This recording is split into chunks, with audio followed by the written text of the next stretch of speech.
हाँ तो बच्चों कैसे हो सभी, उम्मीद करता हूँ सब एकदम बढ़िया होंगे। तो पिछले लेक्चर पे जो है कि हमारा ये जो क्वेश्चन नंबर 6 था ना, ये थोड़ी सी कट हो गया था। तो इसको दोबारा समझ लेते हैं ना। देखो बात ये थी कि जो हमारा जो इसको दोबारा मिटाऊँ क्या, काम करता हूँ नहीं इसमें दे रहा हूँ। देखो ये इसमें दिया हुआ है कि एक हमारा जो है क्या है कि एक संभावित त्रिभुज है, ठीक है। कौन सा, ए बी सी। ओके, नहीं मैं दोबारा बताता हूँ ना, इस तरह में मज़ा नहीं आएगा। वो लिखा है ना तो मज़ा नहीं आएगा, ठीक है। इसको बता देता हूँ।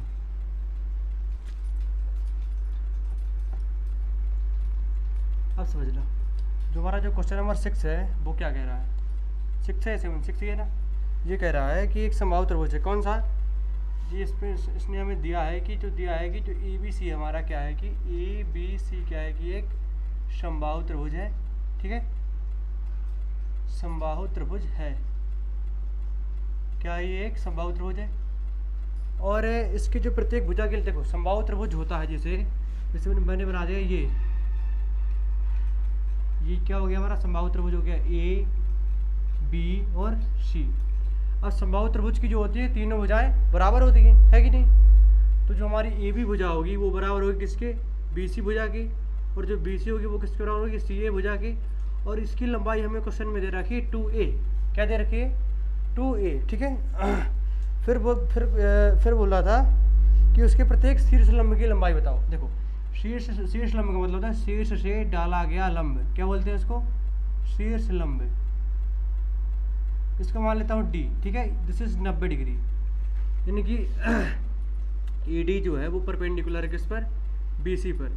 ED हमारा क्या है, शीर्ष लंब है। हालांकि इसके 3 शीर्ष लंब होंगे। कौन कौन से होंगे, AD हो गया, और एक हो सकता है हमारा कौन सा, BE हो सकता है, और CF हो सकता है। नहीं हो सकता, ED के बाद होता है BE, हो सकता नहीं, होता है। फिर क्या हो गया, CFE। जो हमारे तीनों क्या हो गए, हमारे शीर्ष लंब हो गए। अब देखो शीर्ष लंब की खास बात ये होती है कि जिस भुजा पर पड़ते हैं उसको 2 भाग में तोड़ देते हैं, वो भी समबाहु त्रिभुज के जो शीर्ष लंब होते हैं, ठीक है। यहाँ पर लिख लो कि समबाहु त्रिभुज के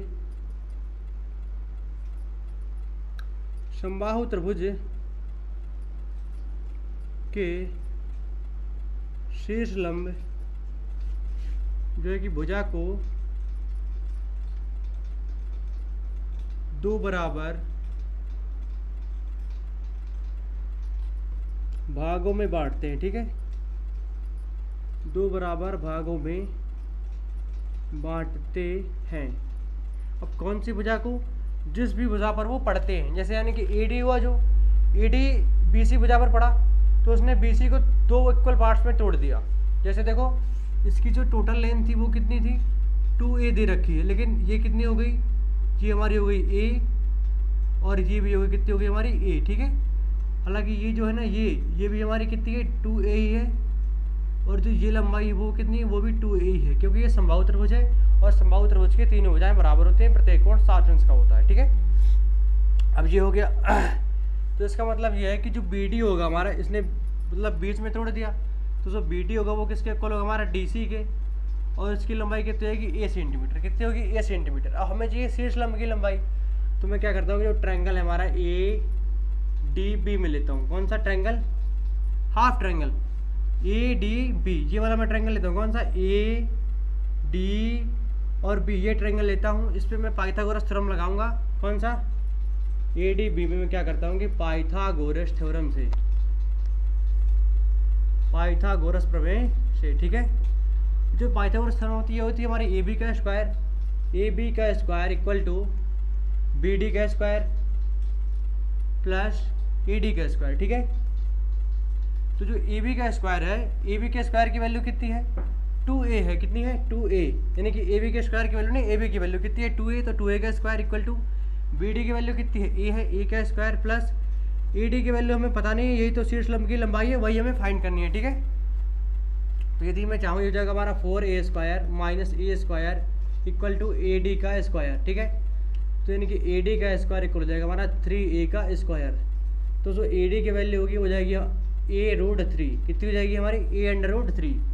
अब एक की जो वैल्यू आ गई a√3, लेकिन समबाहु त्रिभुज में जो होता है किस पे, समबाहु त्रिभुज पे जो होते हैं हमारे शीर्ष लंब सारे बराबर होते हैं। जो लंबाई AD की होगी वही लंबाई हमारी BE की होगी, और वही लंबाई जो होगी CF की होगी, और वही लंबाई A√3 होगी। कितनी होगी?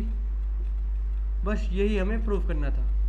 अगर इतनी सी बात क्लियर है तो नोट करो। पिछले मैंने समझा दिया था पिछले लेक्चर पे ही, लेकिन वो रिकॉर्ड नहीं हो पाया था तो वो हट गया था, तो इसलिए मुझे दोबारा पढ़ाना पड़ रहा है। ठीक है, इसे फटाफट नोट करो और हम बढ़ेंगे क्वेश्चन नंबर 7 की तरफ। ठीक है,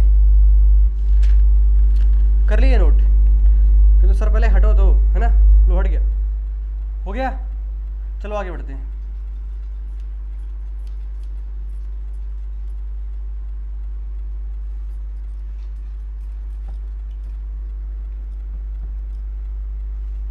सिक्स के बाद पढ़ेंगे हम question number 7। Question number 7 like as a theorem. ये एक थ्योरम की तरह है, हालांकि है क्वेश्चन, लेकिन इसको तुम्हें एक थ्योरम की तरह मतलब ट्रीट करना है, नहीं कि पढ़ना। ये बोल रहा है कि सिद्ध कीजिए कि एक समचतुर्भुज की भुजाओं के वर्गों का योग। ये बोल रहा है कि सिद्ध कीजिए, इस क्वेश्चन को लिखना जरूरी है। सिद्ध कीजिए कि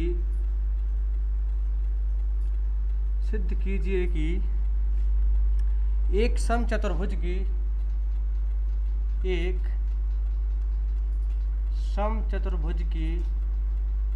सिद्ध कीजिए कि एक समचतुर्भुज की भुजाओं के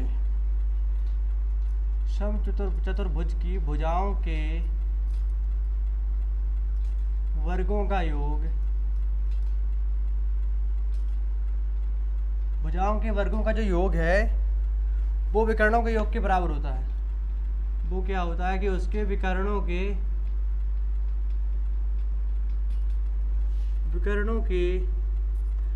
घबराओ नहीं, सब बताऊंगा अभी।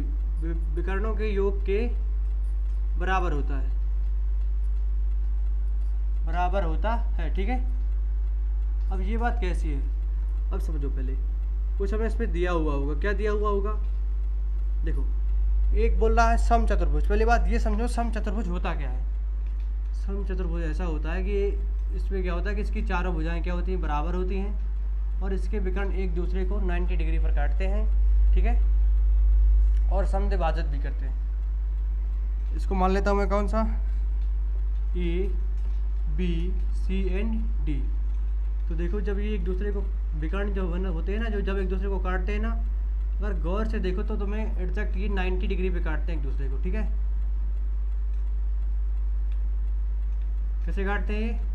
एकदम 90 डिग्री पे काटते हैं। ये पॉइंट O मान लेता हूँ, और बीच में से काटते हैं, यानी कि मिड कर देते हैं इसको, यानी कि AO इक्वल होगा OC के, OD इक्वल होगा BO के। देखो यहाँ पर लिख लो तुम कि जो हमारा AO होगा वो इक्वल होगा हमारा OC के, और जो DO होगा वो इक्वल होगा हमारा OB के, और जो ये एंगल है ये सारे एंगल कितने हैं? 90 डिग्री के हैं। ये मतलब समचतुर्भुज की विशेषता होती है। ठीक है, तो हमें दिया हो कि ABCD क्या है? समचतुर्भुज। इसमें कोई बड़ी बात नहीं है, समचतुर्भुज है।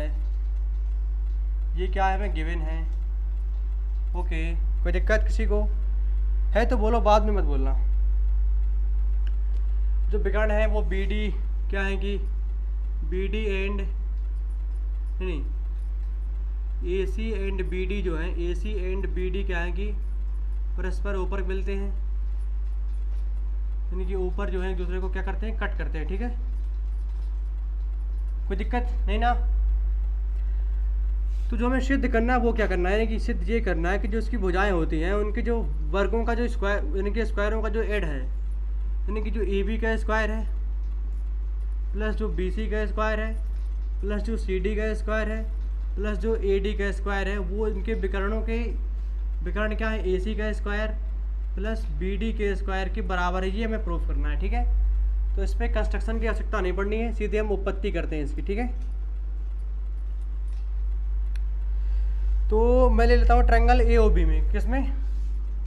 ट्रायंगल AOB ले लेता हूँ मैं। ठीक है, कौन सा ट्रायंगल? ये ट्रायंगल लेता हूँ AOB। ठीक है, और इस पर मैं यूज़ करता हूँ पाइथागोरस थ्योरम। कौन सी थ्योरम? Pythagoras theorem. अब ये होगी हमारी AB का स्क्वायर इक्वल टू AO का स्क्वायर प्लस OB का square, because AB is the कर्ण, O इज द लंब एंड OB इज द आधार। ठीक है, तो एक बात तुम्हें क्लियर है, यानी कि ए बी का स्क्वायर ये हो गया। अब ए ओ जो है देखो, यानी कि ए सी को मैं लिख सकता हूँ 2 टाइम ऑफ ए ओ।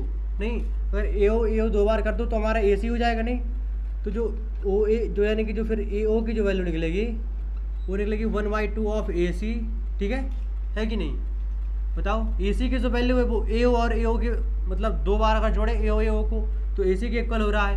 तो यदि मैं इसको इस तरफ ले आऊँ तो यानी कि 1/2 ए सी इक्वल होगा हमारा ओ ए के।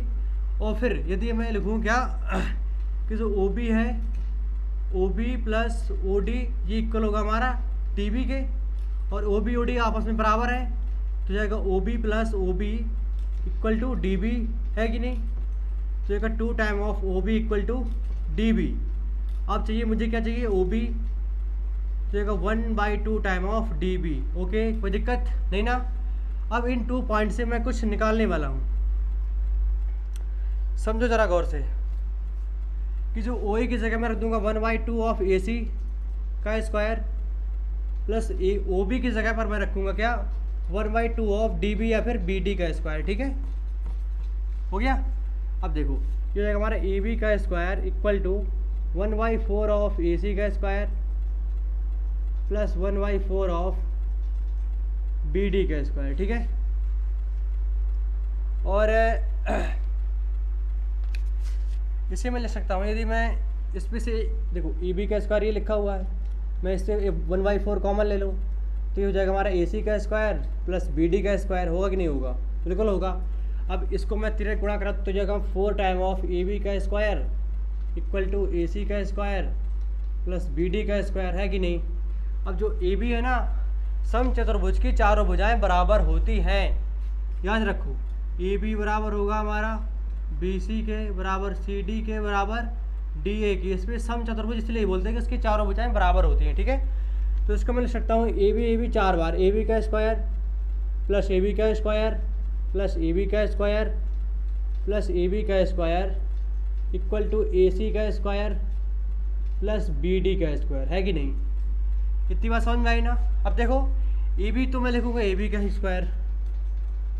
अब जब ये चारों भुजाएं आपस में बराबर होती है तो मैं किसी को भी कुछ भी लिख सकता हूँ। नहीं तो इस ए बी की जगह पर क्या लिख दूंगा, बी सी का स्क्वायर, फिर लिख दूंगा अगले ए बी की जगह सी डी का स्क्वायर, फिर अगले ए बी की जगह ए डी का square equal to A C का स्क्वायर प्लस बी डी का स्क्वायर।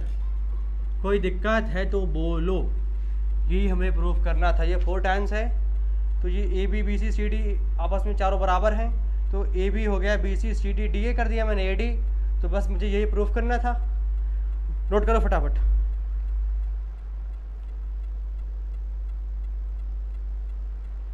नोट हो गया?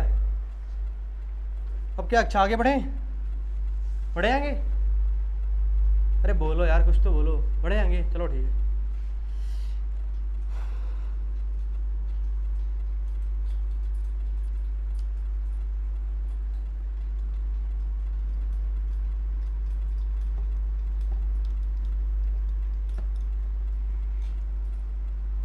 ये जो है, अब देखो जो क्वेश्चन नंबर अपन का 8 है, कौन सा? Question number 8। ये भी कुछ कह रहा है, अपनी बातें बताने का प्रयास कर रहा है। ये बोल रहा है कि आकृति हमें 6.54 दी हुई है, ये कुछ इस तरह की है,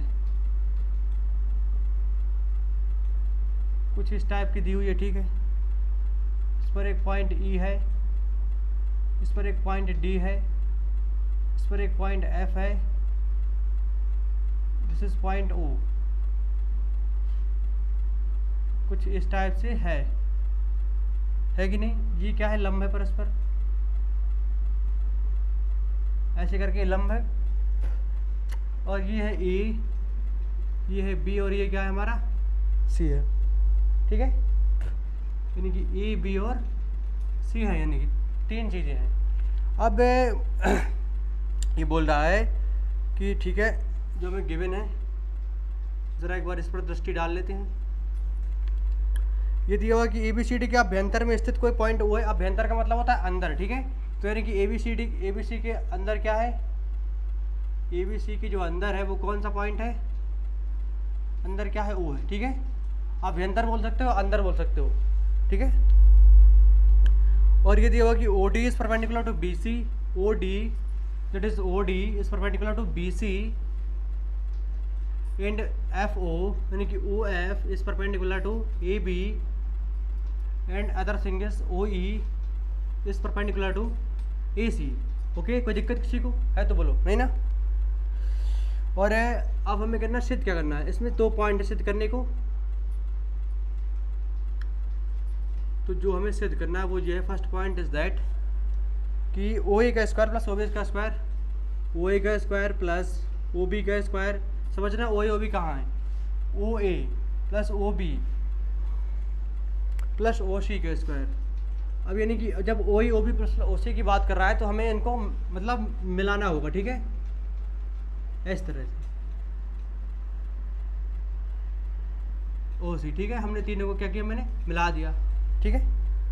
फिर ये बोल रहा है कि minus O D square minus O D square minus O E square minus का O F square equal to A F square plus B D square plus C E square. देखो फर्स्ट थिंग तो यही है, तो पहले बात इसी को प्रूव करते हैं, और जो सेकंड थिंग्स है उसको बाद में करेंगे, ठीक है। तो मैं एक ट्रायंगल लेता हूँ, कौन सा, मेरे को ट्रायंगल चाहिए ए ओ ई, ट्रायंगल ए ओ ई में, ठीक है, ए ओ ई ये है हमारा 90 डिग्री का। तो ये हमारी क्या होगी, ओ ए क्या होगा, हमारा कर्ण होगा, मैं लिखूँगा ओ ए का स्क्वायर इक्वल टू ए ई का स्क्वायर प्लस ओ ई का स्क्वायर, है कि नहीं।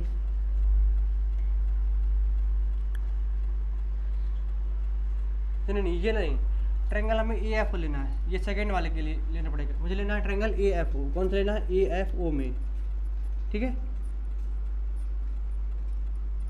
मुझे लेना है ए एफ ओ में। तो जो ओ ए है वो हमारा कर्ण है, तो मैं लूँगा ओ ए का square equal to A F का स्क्वायर प्लस एफ ओ का स्क्वायर, समीकरण नंबर 1 मान लो इसको। फिर मैं लेता हूँ ट्रायंगल बी डी ओ को, है ना, लेता हूँ ट्रायंगल बी ओ डी में। अब बी ओ डी में भी मुझे पाइथागोरस थ्योरम ही लगानी है, this is B O and D, then B O का square equal to B D square plus O D square, ठीक है। यानी कि बी ओ का जो स्क्वायर होगा वो इक्वल होगा अपन का बी डी स्क्वायर प्लस का ओ डी स्क्वायर, ठीक है। इसको इक्वेशन नंबर 2 मान लो। फिर थर्ड ट्रायंगल जो है वो ले लो तुम सी ओ ई में, कौन सा, जो सी ओ ई है, सी ओ ई मतलब कि वो वाला ट्रायंगल ले लो, ठीक है। तो नहीं सी ओ नहीं, डी ओ से ले लो, कौन सा, ठीक है, सी ओ ई ले लो। फिर इस पर क्या करना है हमें कि देखो जैसे ना सी ओ ई है तो ये हमारा 90 अंश का, ये ओ सी क्या होगा, कर्ण, इसको लिखेंगे कि ओ सी का square equal to O D का स्क्वायर प्लस ओ ई का स्क्वायर। एम आई राइट, किसी कोई दिक्कत। अब क्वेश्चन नंबर 3 हो गया ये। अब तुम्हें कुछ नहीं करना है, बस तीनों को ऐड कर देना है, बस कुछ नहीं। 1 + 2 + 3 इतना कर दो, आंसर मिल जाएगा। तो इसको करो, एक हमारा ओ ए का स्क्वायर प्लस ओ बी का स्क्वायर प्लस ओ सी का स्क्वायर इक्वल टू ये होगा ए एफ का स्क्वायर, ए एफ का स्क्वायर प्लस एफ ओ का स्क्वायर प्लस बी डी का स्क्वायर प्लस ओ डी का स्क्वायर प्लस ओ डी तो दोबारा आया क्या, यहाँ पर हमारा कितना होगा, यहाँ पर सी होगा, नहीं सी ई होगा, है ना, सी ई होगा, सी ई एंड ओ ई होगा, ठीक है। तो जगह हमारा सी ई का स्क्वायर प्लस ओ ई का स्क्वायर। अब यानी कि क्या करता हूँ मैं कि ओ एफ ओ डी और ओ ई को इस साइड ले आता हूँ। तो जगह हमारा ओ ए का स्क्वायर प्लस ओ बी का स्क्वायर प्लस ओ सी का स्क्वायर माइनस ओ एफ का स्क्वायर माइनस ओ डी का स्क्वायर माइनस ओ ई का square that is equal to E F का स्क्वायर प्लस बी डी का square plus C E का square. बस यही हमें प्रूफ करना था। फटाफट नोट करो इसे। हो गया? करो जल्दी करो नोट, अभी सेकेंड टाइम इसका जो सेकेंड पार्ट्स है ना वो भी बाकी है, उसको भी करना है अभी। तो जो सेकेंड पार्ट्स है ना इसी के आगे होगा। तो स्टार्ट करें सेकेंड पार्ट्स भी। सेकेंड पार्ट से हमें कुछ नहीं करना है, कि क्या करना है कि इस पर E F plus B D plus C E को एक साइड निकालना है। कौन सा? ये लिखा हुआ है ना, ये लिखा हुआ है, इस पर करना है हमें ओ ए। क्या है? ओ ए का स्क्वायर माइनस ओ ई का स्क्वायर, ऐसा करना है कि यानी कि ओ ए का स्क्वायर लिखा हुआ है ये, इस पर माइनस कर दो ओ ई का स्क्वायर। क्या करोगे? ओ ई का स्क्वायर, इसको कोष्टक में बंद कर दो, फिर प्लस लिख लो तुम ओ बी का स्क्वायर, और ओ बी के बाद तुम्हें लिखना है माइनस का ओ एफ का स्क्वायर, प्लस करोगे तुम ओ सी का स्क्वायर, प्लस ओ सी के बाद क्या होगा? माइनस का ओ डी का स्क्वायर। ठीक है, इक्वल टू हमारा यही रहेगा कि ए एफ का स्क्वायर प्लस बी डी का स्क्वायर प्लस सी ई का स्क्वायर, ये हमारा वही रहेगा। अब देखो ओ ए का स्क्वायर माइनस ओ ई का स्क्वायर, ओ ए का स्क्वायर माइनस ओ ई का स्क्वायर, किसका? ओ ए का स्क्वायर माइनस ओ ए माइनस ओ ई जो होगा ये हमारा ए ई के स्क्वायर के इक्वल होगा, यानी कि ओ ए का स्क्वायर माइनस ओ ए का स्क्वायर इक्वल होगा हमारा ए ई के स्क्वायर के बाय यूजिंग पाइथागोरन थ्योरम। और जो होगा ओ बी का स्क्वायर माइनस ओ एफ का स्क्वायर, ये हमारा होगा प्लस का बी एफ के स्क्वायर के इक्वल। किसके? बी एफ के स्क्वायर, किसके? बी एफ के स्क्वायर के इक्वल होगा, प्लस जो है, और ये जो ओ सी का स्क्वायर माइनस ओ डी का स्क्वायर, तो ये हमारा सी डी के स्क्वायर के इक्वल होगा। ये इक्वल हो जाएगा हमारा ए एफ का स्क्वायर प्लस का बी डी का स्क्वायर प्लस सी ई का स्क्वायर। ठीक है, और सेकेंड वाले पॉइंट्स पे हमें यही प्रूफ करना था। कौन सा? यही प्रूफ करना था, मतलब मैंने यहाँ पर लिखा नहीं था लेकिन मुझे बुक पे लिखा, यही प्रूफ करना है। ठीक है, तो फटाफट नोट करो इसे, अगर कोई दिक्कत है तो बोलो। मेरे हिसाब से तुम्हें दिक्कत कोई होनी नहीं चाहिए इस पर, अगर है तो फिर कमेंट बॉक्स में तुरंत बताना, और यदि आवश्यकता पड़ी तो इसको हम दोबारा भी समझाएंगे। ठीक है, हो गया? तो इसको मिटाते हैं। ठीक है,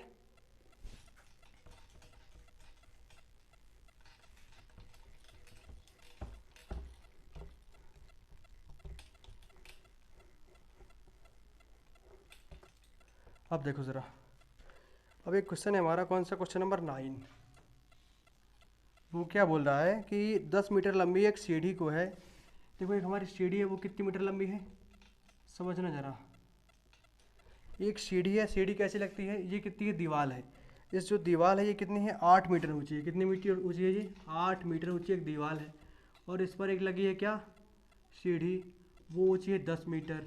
ठीक है, वो हमसे इसकी वैल्यू पूछ रहा है, इसको मैं एक्स मान रहा हूँ, ये पूछ रहा है कि ये दीवार से कितनी दूरी पर है। ठीक है, तो ये दूरी प्राप्त करने के लिए हम लगाएंगे इस पर पाइथागोरस थ्योरम, यानी कि 10 का स्क्वायर इक्वल टू 8 का स्क्वायर प्लस का एक्स का स्क्वायर, तो ये हमारा 100 माइनस 64 इक्वल टू एक्स का स्क्वायर, यानी कि 36 इक्वल टू एक्स का square, then x equal to 6।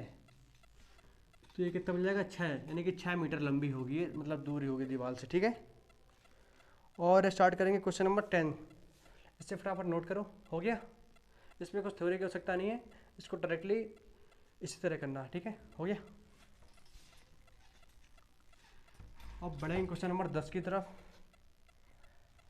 वो क्या कह रहा है? क्वेश्चन नंबर जो 10 है हमारा, वो बोल रहा है कि 18 मीटर ऊंचे एक खंभे को ऊर्ध्वाधर जुड़ा है। 18 मीटर एक ऊंचा खंभा है, कितना मीटर? ये और ऊंचा है, कितना मीटर है? 18 मीटर एक ऊंचा खंभा है। फिर क्या बोल रहा है कि खंभे को ऊपरी सिरे पर एक तार जुड़ा हुआ है, तार का दूसरा सिरा खूंटे से धरते हुए बंधा हुआ है, और तार की लंबाई कितनी? 24 मीटर। ये कितना है? ये जो तार है ना, ये हमारा, ये इसकी लंबाई 24 मीटर। तो ये पूछ रहा है, इस पर भी एक्स निकालना है हमें। तो कर दो 24 का स्क्वायर इक्वल टू 18 का स्क्वायर प्लस का एक्स का स्क्वायर, जो का 576 माइनस का 324 इक्वल टू एक्स का स्क्वायर। अब 576 में दिए मैं 324 घटाऊँ तो मेरा बचेगा यहाँ पर कितना? 2 और 5, 252 के आसपास मेरा बचेगा। ठीक है, तो 252 को मैं लिख सकता हूँ कितना? 6√7, यानी कि 36। ठीक है, इसका तुम फैक्टराइजेशन करके देख लेना, इतना ही आएगा। ठीक है, आंसर हो गया इसका। अब बढ़ूंगा मैं क्वेश्चन नंबर 11 की तरफ।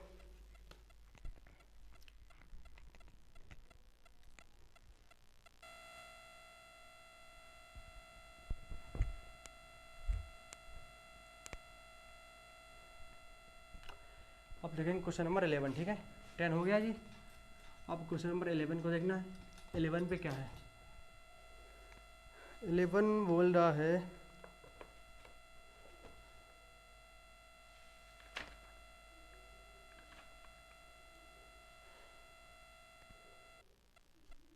एक हवाई जहाज जो है हवाई अड्डे से उत्तर की ओर, देखो जो क्वेश्चन नंबर हमारा 11 है, ये देखो ये होता है हमारा उत्तर, होता है उत्तर, ये होता है अपन का दक्षिण, ठीक है, ये होता है पूर्व, और ये क्या होता है? पश्चिम।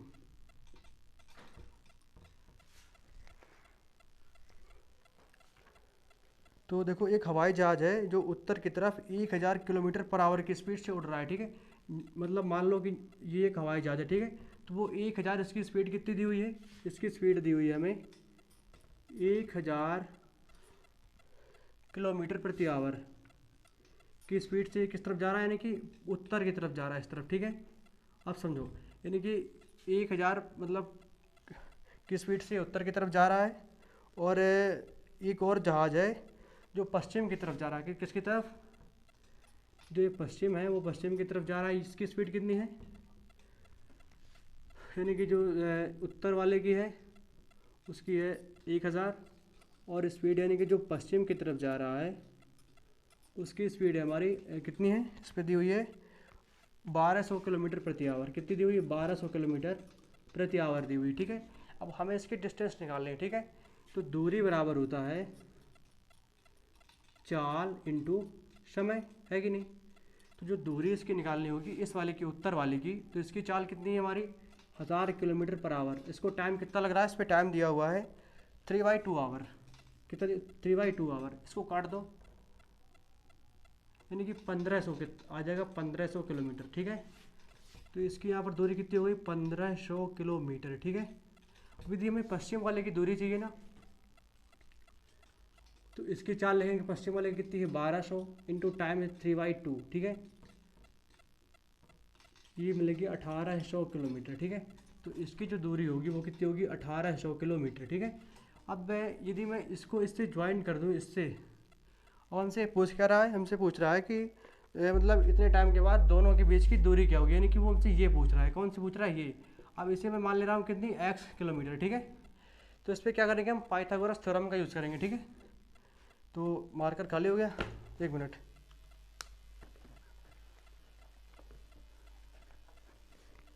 एक मिनट। तो जो है कि ये x का स्क्वायर इक्वल हो जाएगा हमारा किसके? इसके स्क्वायर कह रहे कि 1500 का स्क्वायर